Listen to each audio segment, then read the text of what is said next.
이상원입니다. 직업은 미디어 경영학, 경제학, 그리고 미디어 산업과 정책을 강의하고 있습니다. 혁신이란 뭔가 새롭게 가치를 이용자에게 주는 것이 될 수 있겠죠. 기술이 될 수도 있고 기술이 뒷받침된 서비스가 될 수도 있겠습니다. 최근 가장 큰 관심사는 동영상 OTT 산업입니다. 향후 미디어 산업을 대체할 아주 중요한 분야이기 때문입니다. OTT를 처음 접했을 때 어땠나요? 예, 아주 큰 혁신이라고 생각했습니다. 기존의 미디어 비즈니스와 완전히 다른 형태의 새로운 가치를 창출할 수 있기 때문에 큰 혁신이 될 것이라고 생각했습니다.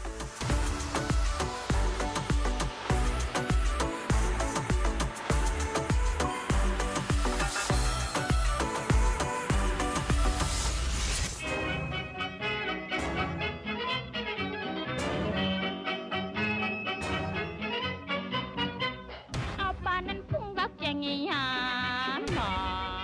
뭐 오빠는 심술쟁이야 뭐 Fantastic, baby. Fantastic,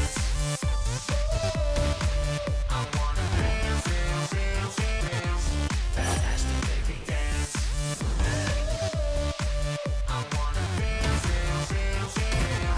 Fantastic, baby.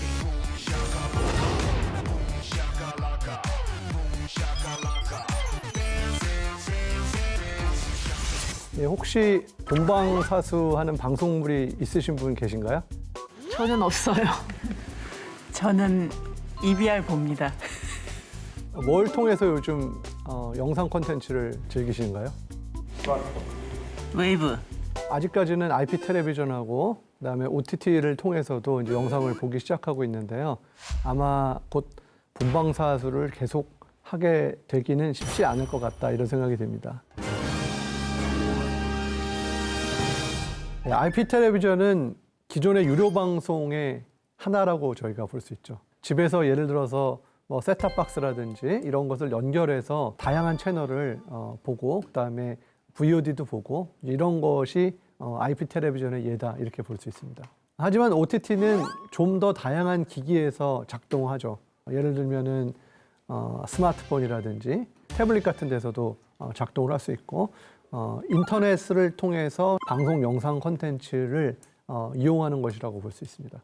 좋은 예가 이제 유튜브나 넷플릭스 같은 거를 말씀드릴 수가 있겠죠. 예, 원래 OTT의 의미는 오버 더 탑의 줄임말이죠. 셋탑박스를 넘어선다는 의미를 갖고 있죠.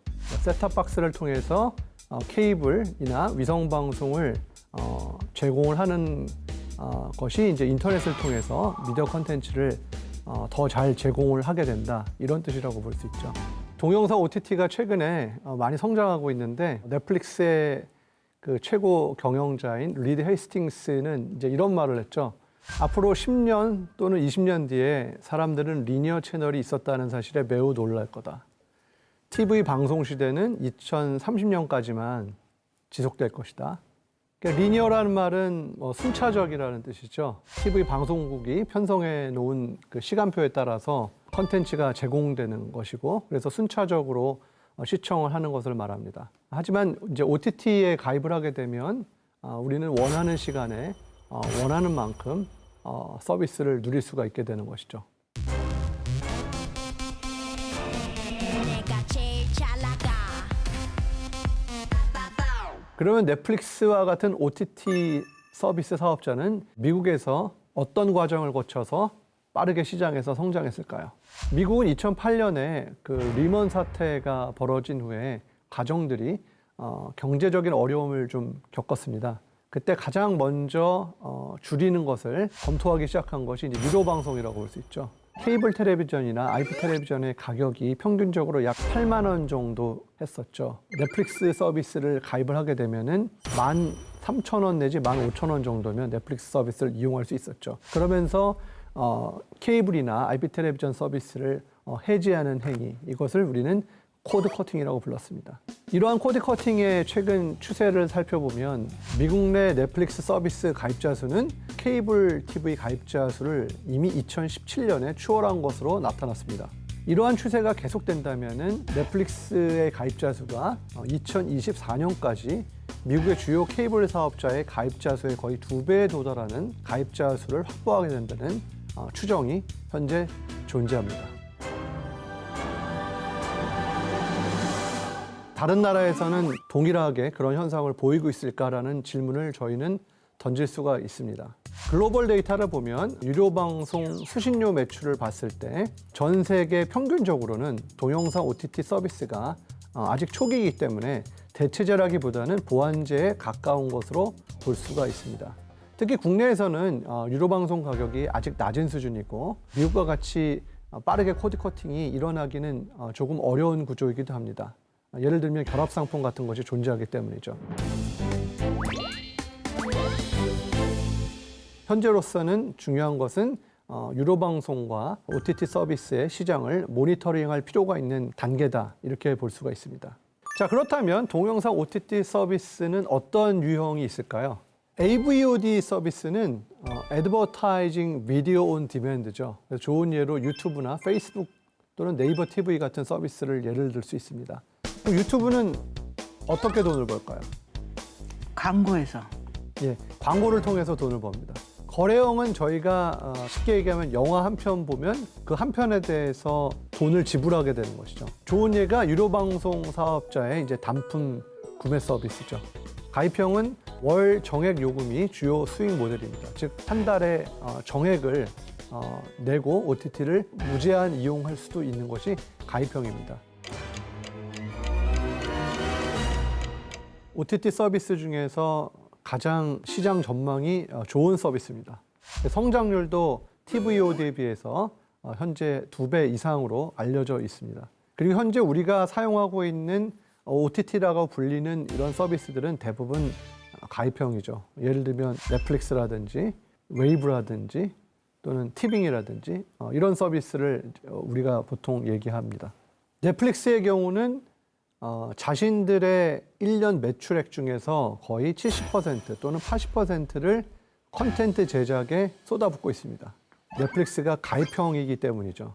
오리지널 콘텐츠를 제작을 하거나 그게 아니면 다른 회사에서 계약을 통해서 콘텐츠를 사서 최종 이용자에게 제공을 해야 되는 겁니다. 엄청난 콘텐츠 투자를 해야 시장에서 생존이 가능하다는 그런 점이 있습니다.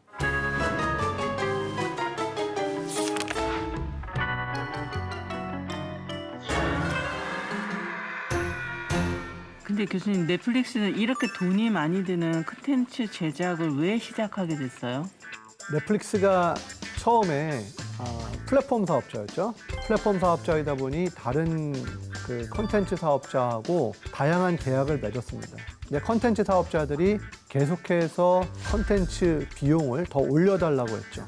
이렇게 계속 콘텐츠 비용을 늘려서 올려주다가는 전혀 수익이 남지 않을 거라는 판단을 하고 우리가 직접 콘텐츠를 제작하는 것이 미래에 더 좋겠다. 정확한 판단이었다고 보세요? 사실은 어쩔 수 없는 판단이었겠죠. 또 한편으로는 상당히 지혜로운 판단이었다고 볼 수 있습니다. 자, 이 부분은 사실 우리가 경제학에서 얘기하는 수직적 통합과 연결됩니다.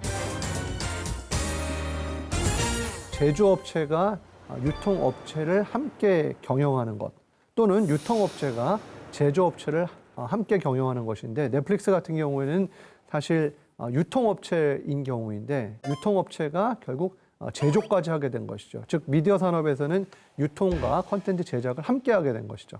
생산성과 효율성을 극대화할 수 있는 전략 중에 하나입니다. 다음에 저희가 살펴볼 수 있는 OTT의 유형은 혼합형이죠. 동일 상품의 가격을 광고가 포함되느냐의 여부에 따라서 차별적으로 설정해서 가입자를 통한 매출과 광고 매출의 합인 전체 매출을 극대화하려는 전략을 구사하고 있는 것이죠. 즉 경제학에서 얘기하는 가격 차별화를 이용하고 있는 겁니다. 그 넷플릭스 같은 경우는 사실 광고를 하지 않기 때문에 사람들이 보는 측면도 있는데 광고를 보고 좀 싸게 보고 싶은 사람들도 있기 때문에 특히 예를 들면은 학생이라든지 아니면은 본인이 여유가 많지 않은 경우에는 사실 광고를 보고 가입 비용을 낮출 수 있다면 더 좋다라는 것이고 사실은 그렇게 된다면 이제 복수 OTT를 이용할 수 있는 여력도 생기는 것이죠. 이용자들한테는. 얼마나 많은 OTT가 생겨날까요? 현재 미국에서는 100개가 넘는 OTT 서비스가 생겨나고 있습니다.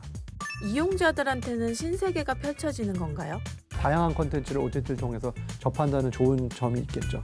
하지만 긍정적인 측면만 있는 것은 아닐 수도 있습니다. 차별화를 위해서 독점적인 OTT 콘텐츠 공급이 증가하면 하나의 동영상 OTT 플랫폼에서 이용자가 원하는 모든 콘텐츠를 이용하기는 어려워질 수도 있는 것이죠. 그렇게 되면 가입형의 경우 복수의 동영상 OTT 플랫폼에 가입하고 요금을 지불하는, 즉 복수 OTT 이용자의 수가 증가될 가능성이 많이 커질 겁니다. 내가 그러면 도대체 몇 개의 OTT를 가져야만 할까? 예전에는 유료 방송에서 다 보여줬는데 나는 지금 OTT를 2개, 3개, 심지어 4개, 5개까지 가입을 해야만 내가 보고 싶은 것을 다 볼 수 있다. 이런 이제 불만이 제기될 수 있죠.